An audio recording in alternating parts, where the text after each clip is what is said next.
Yo, what's good with you? Back in black with another Enlisted video.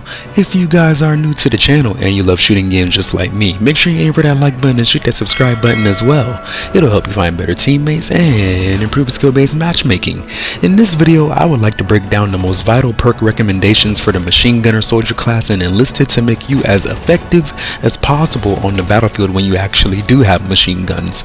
I'll preface this by saying it's all opinionated, but I do have a 2.9 KD ratio while playing infantry 90% of the time with almost 58,000 machine gun kills, so I feel you can take my word for it as I use them the most.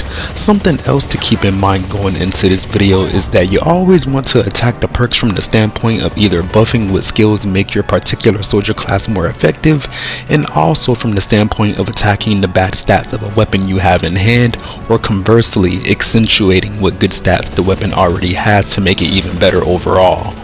Starting with the mobility category, or the green perks, this is actually one of the more important sections you want to make good use of for your machine gunners, since the weapons they wield are typically very cumbersome, causing decreased movement and aiming speed on top of slower reloading, but that involves a different perk category that we'll talk about a little bit later. The mobility downsides of using light machine guns is something you can infer, since each machine gunner squad you unlock has a particular starter perk and class ability points tailored to an area that combats certain weaknesses presented with using LMGs. The only caveat on the starter perk is the last gunner squad you unlock, which buffs the health received from a medkit, which is just a good bonus overall. But yeah, first perk recommendation is going to be the increased movement speed while crawling or crouching. I highly recommend putting at least 1 or 2 perk points here, if not maxing the entire thing out, since it's always better to fire your machine gun from a crouched or prone position when not mounted to severely cut down on the impact of recoil. Being able to strafe left and right faster in a lower profile position essentially makes you harder to kill while making it easier to kill the enemy on your side, so it's just a win-win situation to utilize this perk in combination with LMGs, and I'm thinking that is something that could be said about any weapon class in general, but we will see how that holds up in future videos. Next perk I highly recommend that has great synergy with the previous one we just talked about is going to be the increased speed of changing pose. If I'm going to sit up here and preach to you about how useful it is to switch stances, why wouldn't I tell you to grab the perk that also helps you change stances faster? It'd just be negligence on my part, but on top of strafing faster when crouched or moving faster when proned or downed, you can also switch between all 3 of those stances in a snappier motion, which can actually save your life in a pinch, especially when enemies are at point blank range or a bomb is dropped right by your position, so you can duck under the blast radius or behind some cover really quickly.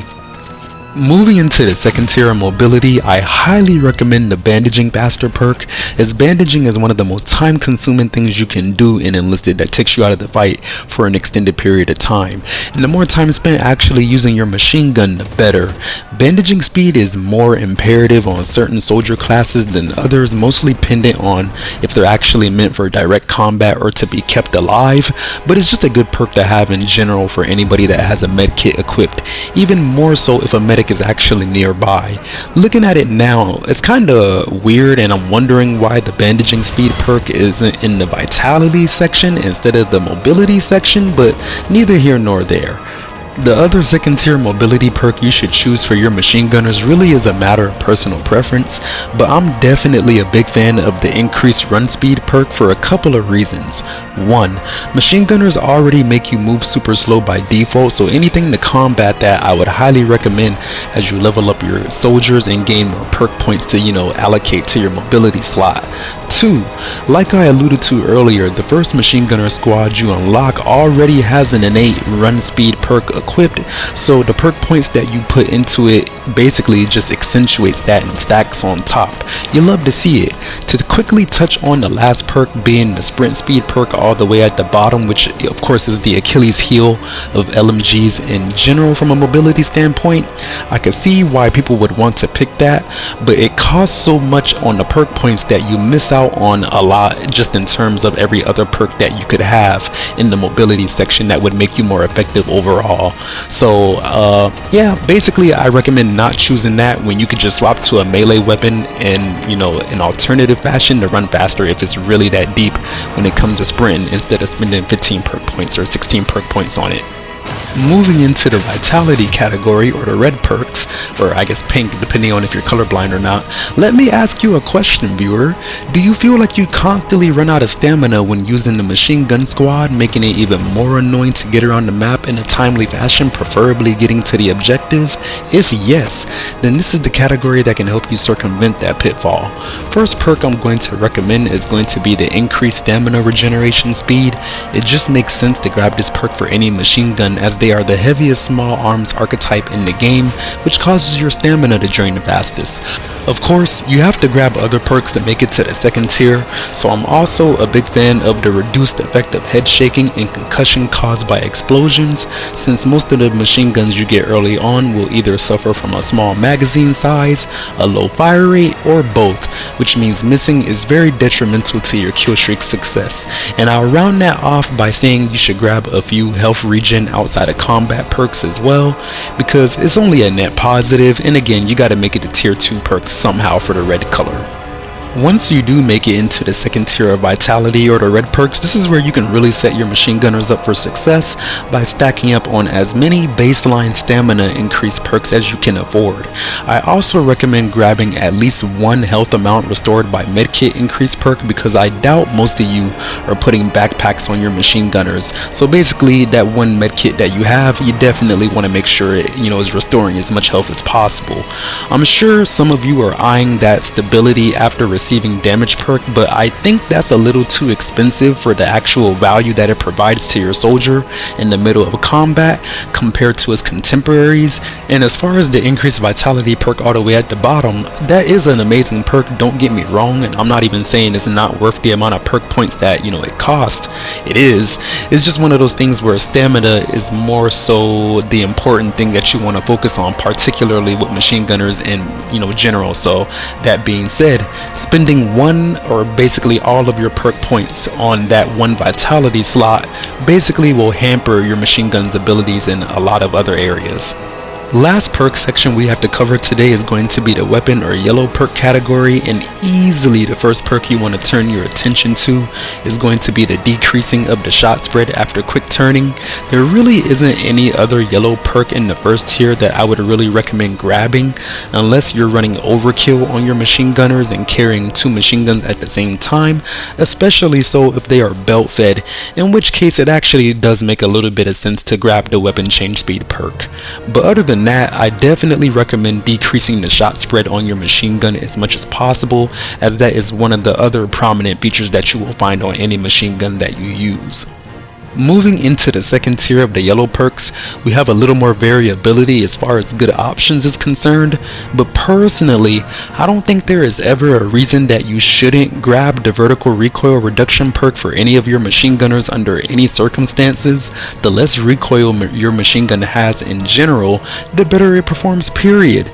Dependent on the particular machine gunner and, you know, how many perk points he has, is also a good option to grab the reloading speed perk as well, but that's a little more on the expensive side. So if you find yourself lacking in points to afford recoil reduction and faster reloading at the same time, then I would opt to go for the greater chance to go into a downstate perk, as essentially that just keeps your machine gunner alive, or gives him a higher chance of being kept alive longer. And again, the more damage you can do with your machine gunners in general, the more effect you will have on the game, because killing opponents is one of the main things you have to do to actually capture a point. Aside from being more expensive at 4 perk points per notch, another reason that I would consider choosing the increased chance of going into a down state over the reloading speed is because increasing the chances of going into a down state has great synergy with the bandaging speed perk that I told you to get earlier in the mobility section. So again, especially so if you can't afford it, just grab a few of those increased survivability perks, and then you can obviously synergize that with your bandaging speed if if you cannot afford to, get faster reloading, and that faster reloading might not even be that much of a factor, because when you consider the fact that you can upgrade the weapon itself to get faster reloading, you might not even need the reload speed perk at all. So just instead make your machine gunners more survivable and make them stay alive longer to do more damage. You love to see it. And yeah, man, with all that said, that pretty much takes care of how I would go about setting up my machine gunner perks for all my machine gunners, no matter what B.a.r they are in. Again, there is a little bit of variability between the reload speed and greater chance of getting into a down state in the yellow perk section, but it pretty much just depends on how many perk points you have overall and whether you're using a mag fed or belt fed machine gun instead. And then I'm pretty sure you can, make which determination that perk situation would apply better in. But with all that being said, I do want to preface again, this was all opinionated. I do want to know down below in the comment section if you guys have any other opinions for how you would set up your machine gunners. Let me know if I'm tripping. I do appreciate you guys very much for watching. Don't forget to aim for that like button and shoot that subscribe button as well. Help you find better teammates and improve your skill-based matchmaking. And yeah, thank you again for watching. If I didn't say it already, let me know if you guys learned anything useful down there in the comment section, and I hope you have a lovely rest of your day. Black Guy out.